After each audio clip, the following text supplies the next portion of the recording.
ਇਹ 8ਵੀਂ ਜਮਾਤ ਦੀ ਪੰਜਾਬੀ ਪਾਠ ਪੁਸਤਕ ਦਾ ਦੂਸਰਾ ਪਾਠ ਹੈ ਤੇ ਇਹ ਕਹਾਣੀ ਦਾ ਨਾਮ ਹੈ ਪ੍ਰੇਮੀ ਦੇ ਨਿਆਣੇ। ਇਹ ਕਹਾਣੀ ਦੇ ਵਿੱਚ ਬੱਚਿਆਂ ਦੀ ਮਾਨਸਿਕਤਾ ਨੂੰ ਪ੍ਰਗਟ ਕੀਤਾ ਗਿਆ ਹੈ, ਜਿਨ੍ਹਾਂ ਦੇ ਮਨ ਵਿੱਚ ਬਚਪਨ ਦੇ ਵਿੱਚ ਹੀ ਅਜਿਹਾ ਡਰ ਬੈਠ ਜਾਂਦਾ ਹੈ ਕਿ ਵੱਡੀ ਸੜਕ ਦੇ ਉੱਤੇ ਬਹੁਤ ਸਾਰੇ ਜਾਂਗਲੀ ਪਠਾਨ ਤੇ ਰਾਸ਼ੇ ਜਿਹੜੇ ਜਾਂ ਹੋਰ ਪਰਦੇਸੀ ਜਿਹੜੇ ਹੈਗੇ ਆ ਉਹ ਲੰਘਦੇ ਹੈ ਤੇ ਉਹ ਬੱਚੇ ਜਿਹੜੇ ਹੈਗੇ ਆ ਰਾਸ਼ਿਆਂ ਤੋਂ ਬਹੁਤ ਜ਼ਿਆਦਾ ਡਰਦੇ ਆ। ਤਾਂ ਇਸ ਕਹਾਣੀ ਨੂੰ ਆਪਾਂ ਪੜ੍ਹਾਂਗੇ ਤੇ ਇਹਦੇ ਪ੍ਰਸ਼ਨ ਉੱਤਰ ਵੀ ਕਰਾਂਗੇ। 20 ਕੁ ਸਾਲ ਪਹਿਲਾਂ ਦੀ ਗੱਲ ਹੈ। ਮੈਂ 7 ਕੁ ਵਰ੍ਹੇ ਦਾ ਸਾਂ। ਮੇਰੀ ਵੱਡੀ ਭੈਣ 11 ਵਰ੍ਹੇ ਦੀ ਸੀ। ਸਾਡਾ ਖੇਤ ਘਰੋਂ ਮੀਲ ਕੁ ਦੀ ਵਿੱਥ ਤੇ ਸੀ। ਅੱਧ ਵਿਚਕਾਰੋਂ ਇੱਕ ਜਰਨੈਲੀ ਸੜਕ ਲੰਘਦੀ ਸੀ, ਜਿਸ ਵਿੱਚੋਂ ਜਾਂਗਲੀਆਂ ਪਠਾਣਾਂ ਰਾਸ਼ਿਆਂ ਤੇ ਹੋਰ ਪ੍ਰਦੇਸੀਆਂ ਦਾ ਲਾਂਘਾ ਸੀ। ਅਸੀਂ ਸਭ ਜਾਣੇ ਜਿਨ੍ਹਾਂ ਨੂੰ ਰਾਸ਼ਿਆਂ ਤੋਂ ਘਰ ਬੈਠਿਆਂ ਡਰ ਵੀ ਆਉਂਦਾ ਸੀ, ਇਸ ਸੜਕ ਵਿੱਚੋਂ ਦੀ ਕਿਸੇ ਸਿਆਣੇ ਦੇ ਸਾਥ ਤੋਂ ਬਗੈਰ ਲੰਘਣ ਤੋਂ ਬਹੁਤ ਭੈ ਖਾਂਦੇ ਸਾਂ।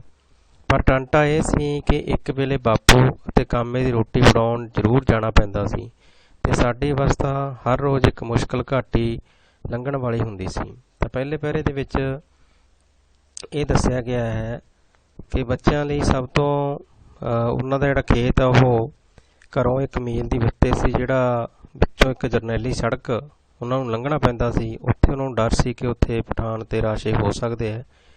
ਤਾਂ ਇਹ ਪਹਿਲਾਂ ਹੀ ਪ੍ਰਗਟ ਕਰ ਦਿੱਤਾ ਗਿਆ ਕਿ ਬੱਚਿਆਂ ਦੇ ਲਈ ਕਿਹੜੀਆਂ ਚੀਜ਼ਾਂ ਭੈ ਦਾ ਕਾਰਨ ਸੀ ਤੇ ਕਿਉਂ ਉਹਨਾਂ ਨੂੰ ਰੋਟੀ ਫੜਾਉਣ ਜਿਹੜਾ ਖੇਤ ਜ਼ਰੂਰ ਜਾਣਾ ਪੈਂਦਾ ਸੀ।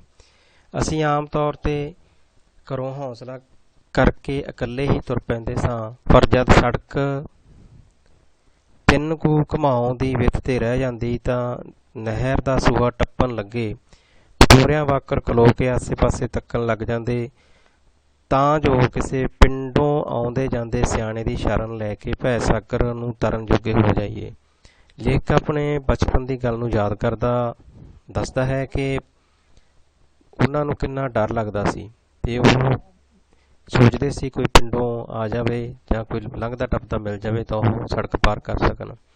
ਸਾਨੂੰ ਧਾਰਮਿਕ ਸਿੱਖਿਆ ਵੀ ਕੁਝ ਇਸ ਕਿਸਮ ਦੀ ਹੀ ਮਿਲੀ ਸੀ ਕਿ ਅਜਿਹੇ ਡਰ ਸਾਡੇ ਸੁਭਾਵਾਂ ਦਾ ਹਿੱਸਾ ਬਣ ਗਏ ਸਨ। ਤਾਂ ਦੱਸਿਆ ਗਿਆ ਇੱਥੇ ਜਿਹੜਾ ਮੇਨ ਕਹਾਣੀ ਦੇ ਵਿੱਚ ਸਭ ਤੋਂ ਵੱਡੀ ਜਿਹੜੀ ਗੱਲ ਹੈ ਉਸ ਨੂੰ ਦੱਸਿਆ ਗਿਆ ਕਿ ਧਾਰਮਿਕ ਸਿੱਖਿਆ ਹੀ ਉਹਨਾਂ ਨੂੰ ਘਰ ਦੇ ਵਿੱਚ ਇਸ ਤਰ੍ਹਾਂ ਦਿੱਤੀ ਗਈ ਸੀ ਕਿ ਜਿਹਦੇ ਵਿੱਚ ਡਰ ਸੁਭਾਅ ਦੇ ਵਿੱਚ ਬੈਠ ਗਿਆ ਸੀ।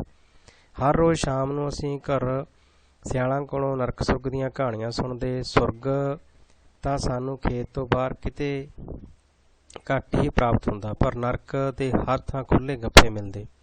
ਸਭ ਤੋਂ ਵੱਡਾ ਨਰਕ, ਤਾਂ ਨਰਕ ਦੀ ਗੱਲ ਕੀਤੀ, ਸਭ ਤੋਂ ਵੱਡਾ ਨਰਕ ਉਹਨਾਂ ਨੂੰ ਲੱਗਦਾ ਸੀ ਮਦਰਸਾ। ਤੇ ਜੇ ਉਸ ਤੋਂ ਕਿਸੇ ਦਿਨ ਛੁੱਟ ਜਾਂਦੇ ਤਾਂ ਖੇਤ ਰੋਟੀ ਦੇਣ ਜਾਣ ਦਾ ਨਰਕ ਪੇਸ਼ ਆ ਜਾਂਦਾ। ਤੇ ਜਾਣੀ ਦੂਸਰਾ ਨਰਕ ਉਹ ਸਮਝਦੇ ਸੀ ਖੇਤ ਜਿਹੜੀ ਰੋਟੀ ਦੇਣ ਜਾਣਾ ਉਸ ਨੂੰ ਸਭ ਤੋਂ ਵੱਡਾ ਨਰਕ ਲੱਗਦਾ ਸੀ। ਗੱਲ ਕੀ ਸਾਡੇ ਜਾਣੇ ਰਾਹ ਦੇ ਹਰ ਮੋੜ ਤੇ ਨਰਕ ਜਾਣੋ ਘਾਤ ਲਾਈ ਖਲੋਤਾ ਹੁੰਦਾ। ਖਬਰੇ ਇਸ ਸੜਕ ਦਾ ਭੈ ਸਾਗਰ ਲੰਘਣ ਕਰਕੇ ਸਾਨੂੰ ਖੇਤ ਜਾਣਾ ਨਰਕ ਲੱਗਦਾ ਸੀ ਜਾਂ ਖੇਤ ਰੋਟੀ ਲੈ ਜਾਣ ਲੱਗੇ ਇਸ ਨਰਕ ਨੂੰ ਲੰਘਣਾ ਪੈਣ ਕਰਕੇ ਇਹ ਸਾਨੂੰ ਭੈ ਸਾਗਰ ਦਿਖਾਈ ਦਿੰਦਾ ਸੀ। ਮੈਂ ਇਸ ਦੀ ਬਾਬਤ ਯਕੀਨ ਨਾਲ ਕੁਝ ਨਹੀਂ ਕਹਿ ਸਕਦਾ। ਇਹ ਮੈਨੂੰ ਪਤਾ ਹੈ ਕਿ ਖੇਤ ਸੁਰਗ ਸੀ ਤੇ ਰੋਟੀ ਲੈ ਕੇ ਜਾਣ ਦੀ ਖੇਚਲ ਨਰਕ ਅਤੇ ਉਹ ਜਰਨੈਲੀ ਸੜਕ ਵਿਚਲਾ ਭੈ ਸਾਗਰ। ਤਾਂ ਉਹ ਲੇਖਕ ਦੱਸਦਾ ਹੈ ਕਿ ਭਲਾਂ ਦੀ ਖੇਤ ਸੁਰਗ ਸੀ, ਪਰ ਰੋਟੀ ਲੈ ਕੇ ਜਾਣ ਦੀ ਜਿਹੜੀ ਖੇਚਲ ਸੀ ਤੇ ਜਰਨੈਲੀ ਸੜਕ ਨੂੰ ਪਾਰ ਕਰਨਾ ਉਹਨੂੰ ਨਰਕ ਦੀ ਤਰ੍ਹਾਂ ਮਹਿਸੂਸ ਹੁੰਦਾ ਸੀ। ਸਿਆਲ ਦੇ ਦਿਨ ਸਨ। ਅਸੀਂ ਦੋਵੇਂ ਭੈਣ ਭਰਾ ਦੁਪਹਿਰ ਦੀ ਰੋਟੀ ਲੈ ਕੇ ਖੇਤ ਨੂੰ ਚੱਲ ਪਏ। ਨਿੱਘੀ ਧੁੱਪ ਪੈ ਰਹੀ ਸੀ। ਅਸੀਂ ਤੁਰੇ ਜਾਂਦੇ ਵੀ ਜਾਣੋ ਸਿਆਲ ਦੀ ਧੁੱਪ ਵਿੱਚ ਨੀਂਦ ਦਾ ਨਿੱਘ ਲੈ ਰਹੇ ਸਾਂ, ਪਰ ਦਿਲ ਵਿੱਚ ਸੜਕ ਲੰਘਣ ਦੇ ਡਰ ਚੂਹੇ ਵਾਂਗ ਕੁਤਰ ਰਿਹਾ ਸੀ। ਪਰ ਹਾਲਾਂਕਿ ਮੌਸਮ ਬਹੁਤ ਵਧੀਆ ਸੀਗਾ, ਪਰ ਜਿਹੜਾ ਮਨ ਦੇ ਵਿੱਚ ਡਰ ਸੀ ਉਹ ਉਹਨਾਂ ਨੂੰ ਲਗਾਤਾਰ ਖਾਈ ਜਾ ਰਿਹਾ ਸੀ। ਅਸੀਂ ਡਰ ਨੂੰ ਦਬਾਉਣ ਦਾ ਇੱਕ ਆਮ ਤਰੀਕਾ ਵਰਤਣਾ ਚਾਹਿਆ। ਭੈਣ ਮੈਨੂੰ ਇੱਕ ਕਹਾਣੀ ਸੁਣਾਉਣ ਲੱਗ ਪਈ। ਇੱਕ ਸੀ ਰਾਜਾ, ਉਹਦੀ ਰਾਣੀ ਮਰ ਗਈ। ਮਰਨ ਲੱਗੀ ਰਾਣੀ ਨੇ ਰਾਜੇ ਨੂੰ ਕਿਹਾ, ਤੂੰ ਮੈਨੂੰ ਇੱਕ ਇਕਰਾਰ ਦੇ। ਰਾਜੇ ਨੇ ਪੁੱਛਿਆ, ਕੀ? ਮੈਂ ਕਹਾਣੀ ਵੱਲੋਂ ਧਿਆਨ ਮੋੜ ਕੇ ਪਿਛਾਂਹ ਪਿੰਡ ਵੱਲ ਨੂੰ ਦੇਖਿਆ ਕਿ ਕਿਤੇ ਕੋਈ ਆਦਮੀ ਸਾਡੇ ਰਾਹ ਜਾਣ ਵਾਲਾ ਆ ਰਿਹਾ ਹੋਵੇ। ਤੂੰ ਸੁਣਦਾ ਨਹੀਂ ਵੀਰ, ਭੈਣ ਨੇ ਮੇਰੇ ਮੋਢੇ ਨੂੰ ਹਲੂਣ ਕੇ ਆਖਿਆ। ਨਹੀਂ ਮੈਂ ਸੁਣਦਾ, ਮੈਂ ਭਰਾਵਾਂ ਵਾਲੀ ਗੁਸਤਾਖੀ ਨਾਲ ਜਵਾਬ ਦਿੱਤਾ। ਅੱਛਾ, ਜਦ ਉਹ ਰਾਣੀ ਮਰਨ ਲੱਗੀ ਤਾਂ ਰਾਜੇ ਨੂੰ ਸੱਦ ਕੇ ਕਿਹਾ, ਤੂੰ ਮੇਰੇ ਨਾਲ ਕਰਾਰ ਕਰ। ਰਾਜੇ ਨੇ ਪੁੱਛਿਆ, ਕੀ?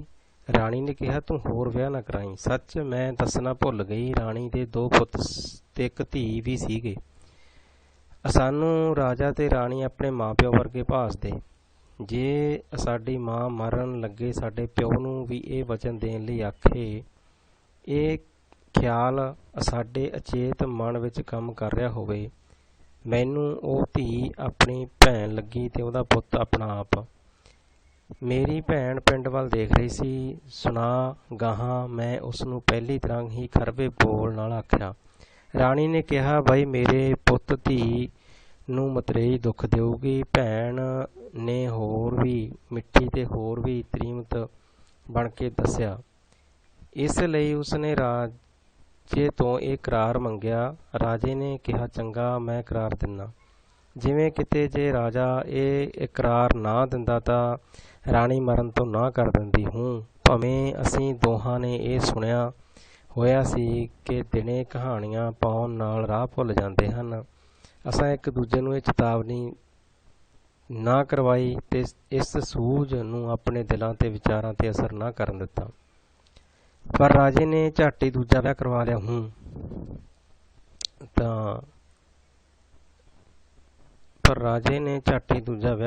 ਇੱਥੋਂ ਤੱਕ ਆਪਾਂ ਕਹਾਣੀ ਜਿਹੜੀ ਪੜ੍ਹੀ ਹੈ, ਉਹ ਕਹਾਣੀ ਅਸਲ ਦੇ ਵਿੱਚ ਇਸ ਕਰਕੇ ਸੁਣਾ ਰਿਹਾ ਤਾਂ ਕਿ ਉਹ ਜਿਹੜਾ ਹੈਗਾ ਆਰਾਮ ਦੇ ਨਾਲ ਸੜਕ ਪਾਰ ਕਰ ਸਕਣ। ਪਿਛਲੇ ਮੋੜ ਤੇ ਸਾਨੂੰ ਇੱਕ ਆਦਮੀ ਆਉਂਦਾ ਦਿਸਿਆ। ਅਸਾਂ ਸੁੱਖ ਦਾ ਸਾਹ ਭਰਿਆ ਤੇ ਉਸ ਨੂੰ ਨਾਲ ਰਲਾਉਣ ਲਈ ਖਲੋ ਗਏ। ਸਾਡੀ ਬਾਤ ਵੀ ਖਲੋ ਗਈ, ਪਰ ਉਹ ਆਦਮੀ ਕਿਸੇ ਹੋਰ ਪਾਸੇ ਨੂੰ ਜਾ ਰਿਹਾ ਸੀ ਤੇ ਸਾਡੇ ਵੱਲ ਨਾ ਮੁੜਿਆ। ਜਿਸ ਮੰਤਵ ਨੂੰ ਪੂਰਾ ਕਰਨ ਲਈ ਇਹ ਬਾਤ ਦਾ ਪਖੰਡ ਰਚਿਆ ਸੀ, ਉਹ ਪੂਰਾ ਨਾ ਹੋ ਸਕਿਆ। ਸਾਡਾ ਖਿਆਲ ਸੀ ਕਿ ਬਾਤ ਦੇ ਰਜੇਵੇਂ ਵਿੱਚ ਅਸੀਂ ਅਚੇਤ ਹੀ ਸੜਕ ਪਾਰ ਹੋ ਜਾਵਾਂਗੇ, ਪਰ ਹੁਣ ਸੜਕ ਘੁਮਾਉਣ ਕੋ ਦੂਰ ਰਹਿ ਗਈ ਤਾਂ ਸਾਡੀ ਕਹਾਣੀ ਵੀ ਠਠੰਬਰ ਕੇ ਖਲੋ ਗਈ। ਅਸੀਂ ਦੋਵੇਂ ਸਹਿਮ ਕੇ ਖਲੋ ਗਏ। 10-20 ਕਦਮ ਹੋਰ ਪੁੱਟੇ ਤਾਂ ਸਾਡਾ ਡਰ ਹੋਰ ਵੱਧ ਗਿਆ।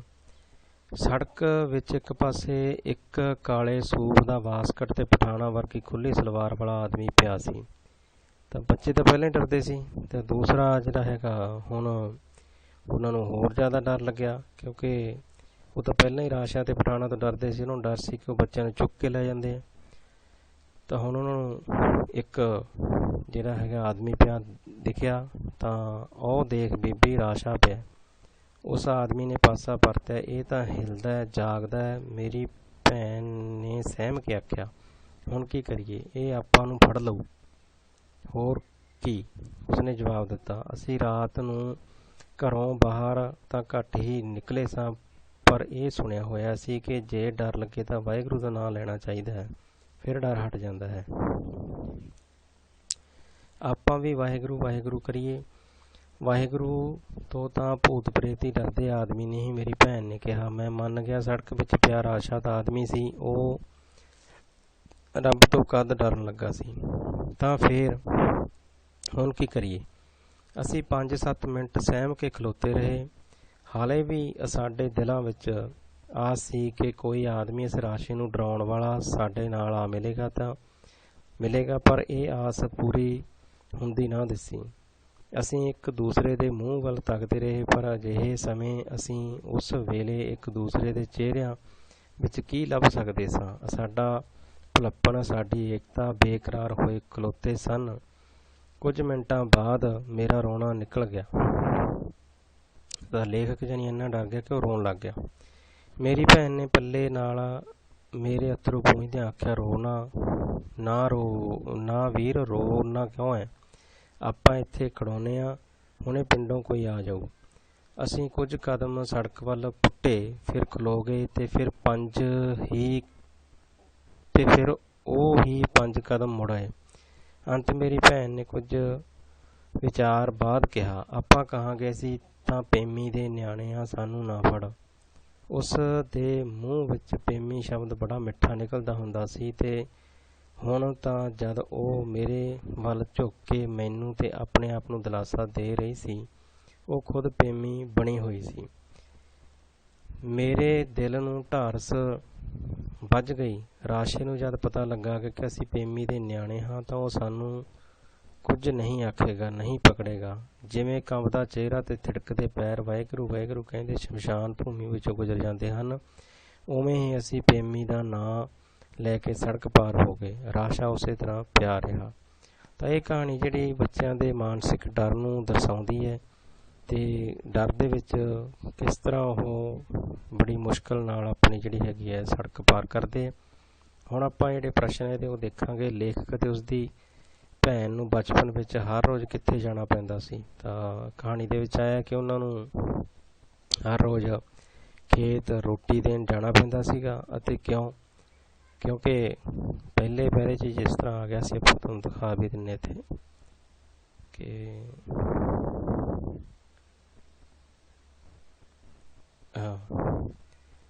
ਪਰਟਾਂਟਾ ਇਹ ਸੀ ਕਿ ਇੱਕ ਵੇਲੇ ਬਾਪੂ ਅਤੇ ਕਾਮੇ ਦੀ ਰੋਟੀ ਫੜਾਉਣ ਜ਼ਰੂਰ ਜਾਣਾ ਪੈਂਦਾ ਸੀ।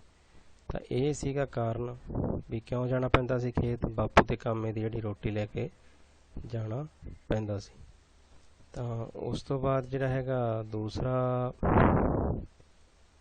ਪ੍ਰਸ਼ਨ ਹੈ, ਬੱਚਿਆਂ ਨੂੰ ਕਿਹੜੀ ਗੱਲ ਭੈ ਸਾਗਰ ਲੱਗਦੀ ਸੀ ਤੇ ਕਿਉਂ।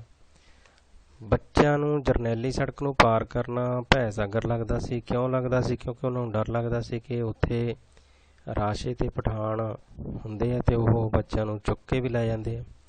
ਲੇਖਕ ਕਿਹੜੀਆਂ ਗੱਲਾਂ ਨੂੰ ਨਰਕ ਤੇ ਕਿਹੜੀਆਂ ਨੂੰ ਸੁਰਗ ਆਖਦਾ ਹੈ। ਲੇਖਕ ਨੂੰ ਮਦਰਸੇ ਜਾਣਾ ਨਰਕ ਲੱਗਦਾ ਹੈ ਤੇ ਨਾਲ ਹੀ ਜਿਹੜਾ ਹੈਗਾ ਉਹ ਜਰਨੈਲੀ ਜਿਹੜੀ ਸੜਕ ਪਾਰ ਕਰਨੀ ਉਹ ਵੀ ਉਹਨੂੰ ਨਰਕ ਲੱਗਦਾ।